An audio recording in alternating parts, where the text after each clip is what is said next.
And welcome back. The chief organizer of the Occupy Central movement wants to hold a deliberation day at the beginning of June. As Stephanie Wong reports, Benny Tai's plan is to identify any questions or problems with the movement. Today's talks were free of the interruption and chaos that had begun to characterize recent forums on Occupy Central. Just yesterday, supporters and opponents of the movement traded barbs in a heated debate about the issue. Political groups, students, and organizers of the campaign to block traffic for genuine universal suffrage were among those who turned up in Mong Kok to share their views. At the heart of discussions today was how to turn Occupy Central into something that involves not just the middle class and professionals, but all people from classes of society. The Civic Party's Audrey Yu said it was essential that Occupy Central be a campaign the grassroots can also care about and feel they belong to. To spread the message, organizer Benny Tai is planning a deliberation day in early June for people who believe in the movement to air their views. I call it D-Day 1. And for this event, we'll invite all the people in Hong Kong who agree with our basic principle to join. I think the main purpose is to identify all the questions related with the movement. Tai also hopes to organize a second D-Day to find solutions to those questions and perhaps produce a booklet so everyone can understand the spirit of the movement. Stephanie Wong, TVB News. A long-distance run was held today ahead of the 24th anniversary of the Tiananmen Square crackdown in Beijing. More than 100 people participated in today's 24-kilometer run. They ran from City University to Tsim Sha Tsui before crossing the harbor and running to the central government's liaison office in Western. The event was organized by the Hong Kong Alliance in support of patriotic democratic movements in China.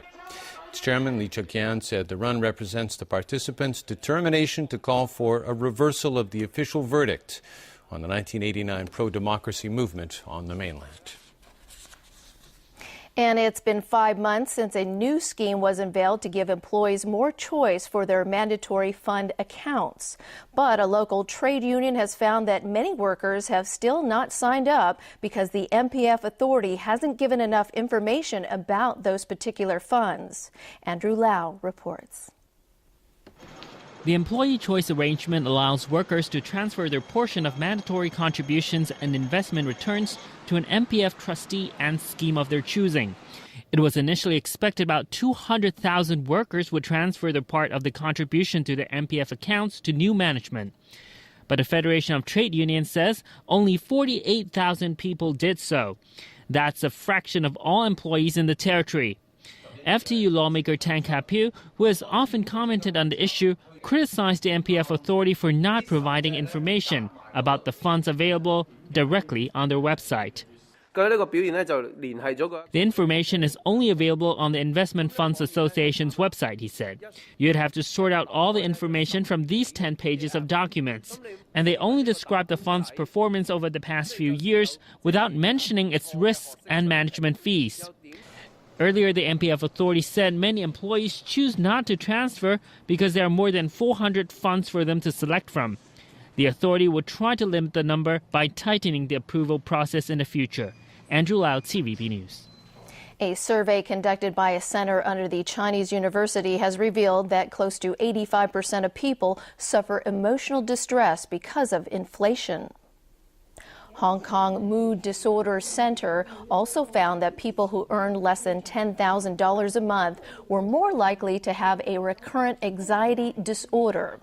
And over 90% of those with low incomes and anxiety disorders believe that the high cost of food was the biggest source of distress. The center warned that if left untreated, people with the disorders could become depressed and even suicidal. A Turkish woman who received a womb transplant from a dead donor is now pregnant. 22-year-old Derya Sert, who lives in southern Turkey, was born without a womb. She had been receiving in vitro fertilization treatment after the transplant back in August of 2011. 1 in every 5,000 women globally is born without a womb, while thousands more have the organ removed due to cancer or other diseases, leaving them unable to get pregnant. Chris, over to you for a look at some sports today. Thanks, Sonia. And Ferrari's Fernando Alonso won today's Chinese Grand Prix in Shanghai. The Spaniard crossed the line 10 seconds ahead of Lotus driver Kimi Räikkönen. Pole sitter Lewis Hamilton of Mercedes was third. Red Bull's Sebastian Vettel retained the lead in the Drivers' Championship with a fourth-place finish. News from the NBA, and the Lakers' Kobe Bryant underwent successful surgery to repair a torn Achilles tendon. His recovery time is expected to be at least 6 months. Bryant's already ruled out retirement and vowed to return for an 18th NBA season. The Lakers are currently in a battle for the 8th and final playoff spot in the Western Conference, with only a couple of games remaining in the regular season. Wigan will play in the FA Cup final for the first time in the club's 81-year history. The Premiership side defeated Millwall 2-0 at Wembley Stadium. Jameson Wong with highlights. In a wet Wembley, Wigan went ahead in the 25th minute. Sean Maloney on target with the volley, 1-0 to the Premiership side. Second half, Caleb McManaman ended Millwall's hopes 10 minutes from time.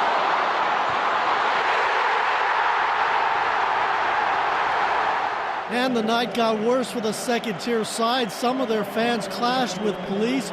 4 officers suffered minor injuries. About a dozen people were arrested. However, pure joy for Wigan supporters. Their club with the return trip to Wembley next month and a championship match against Manchester City or Chelsea. Jameson Wong, TVB News. Argentina's Angel Cabrera and American Brandt Snedeker share the lead heading into the final round of the Masters. Both men are at 7 under par. Cabrera was the winner at Augusta back in 2009. Snedeker was last season's FedEx Cup champion and considered one of the best putters on tour. There are 3 Australians in the top 5, including Jason Day and Adam Scott, who is 1 shot off the pace. Meanwhile, world number 1 Tiger Woods is 4 back, despite receiving a controversial 2-stroke penalty for an illegal ball drop on Friday. Under a strict interpretation of the rules, Woods could have been disqualified. Instead, he remains in the running for a 5th green jacket. Under the rules of golf, I can play. So, I was able to play, and they said, go ahead. I was surprised at, what had transpired. Evidently, I made a mistake and, incurred a 2-shot penalty. And 14-year-old Guantian Lang shot a third round 5 over 77 a day after getting a 1-stroke penalty for slow play. The youngest golfer to make the cut at a major is way down on the leaderboard, but continues to enjoy the experience. I think I play a little bit quicker today, and I play on time, so I think it's pretty good. I still play a pretty good round, not bad. I had a couple unlucky, but that's golf. I think I still hit a pretty good round.